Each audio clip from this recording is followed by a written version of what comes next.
Chapter 3. As the death toll and number of cases rise, food banks around the country begin to ramp up their supply as the demand rises. More and more people are losing their jobs and need to feed their families as a result of significant shutdowns in certain industries that are deemed to be non-essential.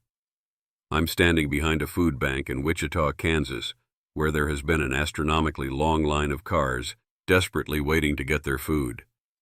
These lines have been the norm here for about 2 weeks now, and don't seem to be letting up either here or in many other places throughout the country as this pandemic accelerates.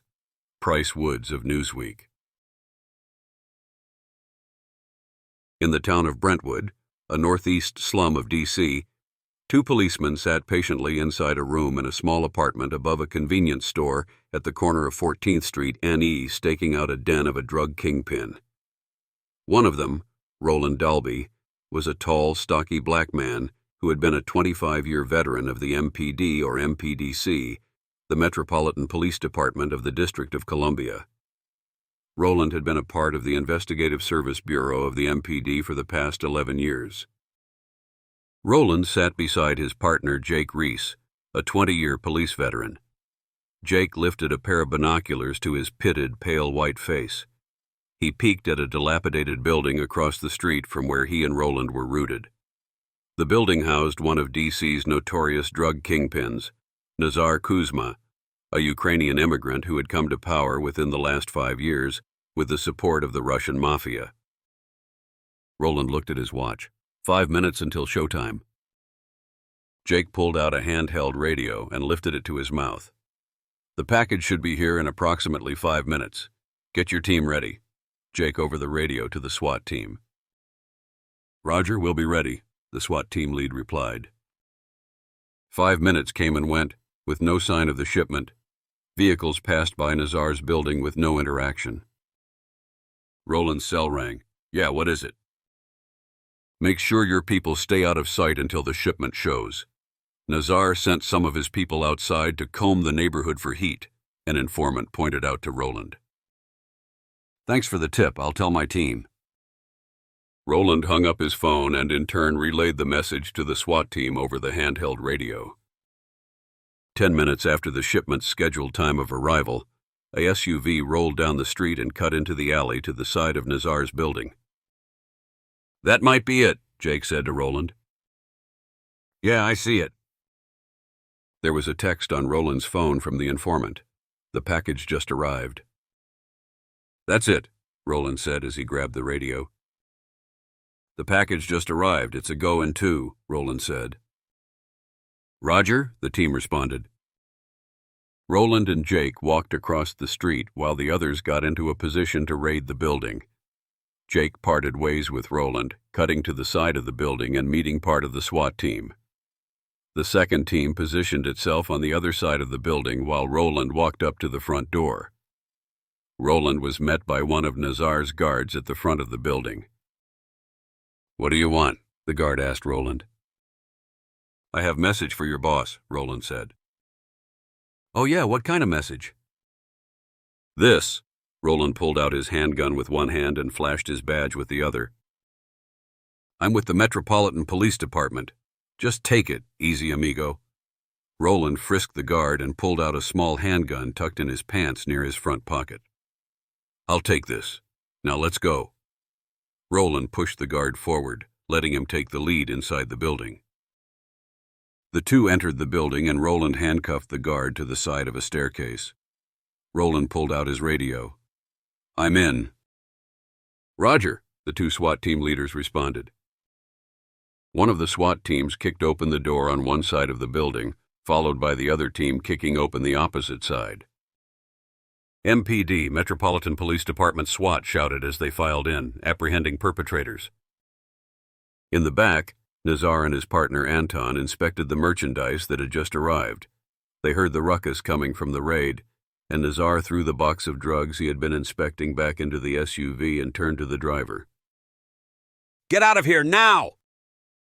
The driver swung around to the side of the SUV, but a SWAT team member intercepted him. Nazar and Anton pulled their weapons and raced into the next room. Roland made his way through the building in the opposite direction of Nazar and Anton, who took cover behind an adjacent wall. They fired at Roland, who stepped back behind a door. Roland returned fire at Nazar and Anton. "Don't make it harder on yourself, Nazar. This entire place is surrounded, you hear me?" Roland shouted. Nazar pulled the magazine out of his weapon and saw that he only had a few rounds left. He put the magazine back into the weapon. "Yeah, I hear you. I'm coming out. Don't shoot." Still hiding behind the wall, Nazar secretly waved to Anton to stand back as he surrendered. Roland kept his weapon drawn as he edged out from behind the wall. Nazar gradually showed himself. Meanwhile, Anton stayed out of sight. "Throw your weapon into the hallway and come out with your arms raised," Roland yelled out to Nazar. Nazar threw his gun into the hallway and walked toward Roland with both his arms raised. "Where's your buddy?" "He took off," Nazar said. Low to the ground, Anton extended his arm, holding his gun, into the hallway. Concentrating on Nazar, Roland missed Anton peeking around the corner, aiming his gun. Roland took a couple of steps toward Nazar and Anton fired, hitting Roland square in the chest. As Roland dropped to the floor, Nazar turned around, facing Anton. "Let's get the hell out of here." Still conscious, Roland reached for his weapon. Anton noticed Roland going for his gun and extended his weapon, ready to finish Roland off. On the verge of squeezing several more rounds into Roland, a couple of bullets tore into Anton's side, dropping him. Caught off guard, Nazar turned around and saw Jake standing there with his weapon drawn. Nazar raised his arms once again, facing Jake. "Don't shoot, I'm unarmed." "Just keep those arms up," Jake said. Roland sat up and raised his shirt, exposing a bulletproof vest that had 4 slugs lodged in it. Jake cuffed Nazar. "You all right, Roland?" Jake asked. "I'll live." Back at the station house, Roland and Jake held Nazar in an interrogation room. Across the desk where Nazar sat, Jake stared Nazar down. Roland walked into the interrogation room. "Well, this just works in our favor. That driver of yours, Marco, you know, the scumbag that peddles your goods from point A to B. Well, let's just say he wants to keep his skinny white ass out of prison. Matter of fact, he's willing to tell us everything he knows about your operation. But the one thing he's adamant about is he doesn't know who the supplier is. What he does know is the man behind point B, and that would be you, Nazar," Roland smirked. Nazar leaned back in his seat in deep thought. "I don't think I should say anything without my lawyer here," Nazar blurted, trying not to make eye contact with either Roland or Jake. "That's fine, Nazar. We can wait for your lawyer, but I don't think he could even help you get out of the shitstorm you've gotten yourself into," Roland said as he paced the room. "Yeah, especially with this list of charges," Jake added. "We're talking shooting a police officer, attempted murder, and resisting arrest. And that list doesn't even include possession of an illegal substance, distribution of an illegal substance. Oh yeah, and your little trip out of the state of Maryland to meet your connection and make your drug deal, which is considered a parole violation. Yeah, you're looking at 15 years minimum, and that's the best case scenario for you. And it looks like your sorry Ukraine ass is halfway to being deported back to your homeland in a tiny box with a ribbon on top. I'm aware of certain factions back there who have unfinished business with you.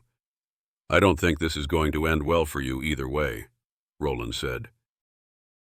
"Not to mention the Russians over here," Jake added. "Yeah, that's right. Your Russian friends here in the States. When they find out you talk to us, and they will, we'll make damn sure of that. They'll cut your little dick and tiny baby nuts off and shove it in your mouth. It's either that or facing a firing squad back in Europe," Roland said. "Either way, you're fucked 6 ways from Sunday," Jake added with a grin. An unsettled Nazar squirmed in his seat, realizing he was caught between a rock and a hard place. "You cops can grill me all you want, but you and I both know I'm eventually walking out of here with nothing but a slap on the wrist," Nazar said with desperation. "Your body language would suggest otherwise, Nazar, and we all know your fantasy of just walking out of here unscathed is delusional. We have your driver, who's willing to talk. We have 3/4 of your crew who are ready to flip and throw your sorry ass beneath the bus just to save themselves. I think you underestimate their loyalty. Not to mention you and your piece of shit dead business partner shooting at us and putting a few in my partner's chest. No judge is going to overlook that, Jake said, gripping the side of the desk. There's only one way to make it easy on yourself. Even though I would take enjoyment putting your narrow ass behind bars, we don't really want you, but what we do want is your RV supplier. You tell us who your main supplier is, and we'll see what we can do about minimizing your sentence and keeping your ass here in the States. That's the best deal you're going to get for now, Roland said. Nazar stayed silent as his lawyer, Marty White, walked into the interrogation room. All right, officers, you should know better not to harass my client without me, Marty said in a cocky fashion. That's okay, counselor, your client hasn't said a word, but considering the predicament he finds himself in, something tells me he eventually will, Roland said. He's all yours, Marty, Jake said, patting Marty on the shoulder as he and Roland walked out of the room.